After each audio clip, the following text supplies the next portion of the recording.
রাধে রাধে বন্ধুরা, তোমরা সবাই কেমন আছো? আশা করছি সবাই খুব ভালো আছো। কোথাও বেরিয়ে এলে না জামা কাপড় প্রচণ্ড ডিবি হয়ে যায়। যাই হোক, অনেক দিন বাদে না বাড়ির খাবার খাচ্ছি। এই দেখো, মানে টমেটো আলু মাখা, বেগুন ভাজা, শসা ছিল, বরবটি আলু ভাজা, আর এখানে ছিল দেখো গাজর আলু ভাজা, তার সাথে ছিল ডাল।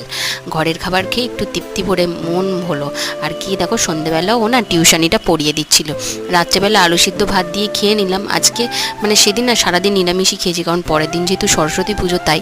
আর সরস্বতী পুজোর জন্য এখানে দেখো ভোগ করছি আমি আর বোন আমাকে সবজিগুলো কেটে দিচ্ছিল, আর আমি না এখানে ময়দাটা মেখে নিয়ে আর সুজি এখানে করতে বসিয়ে দিয়েছি। আর তারপরে সব রান্নাবান্না কমপ্লিট করে নেবো বলে এই দেখো এখানে সব করছি। আর এই যে থালাটা কিন্তু সব কমপ্লিট হয়ে গেছে, সব দেখতেই পাচ্ছ কী কী ভাজাভুজি করেছি। আর আমাকে দেখো, আমি কিন্তু সুন্দর করে সেজেগুজে রেডি হয়ে নিয়েছি।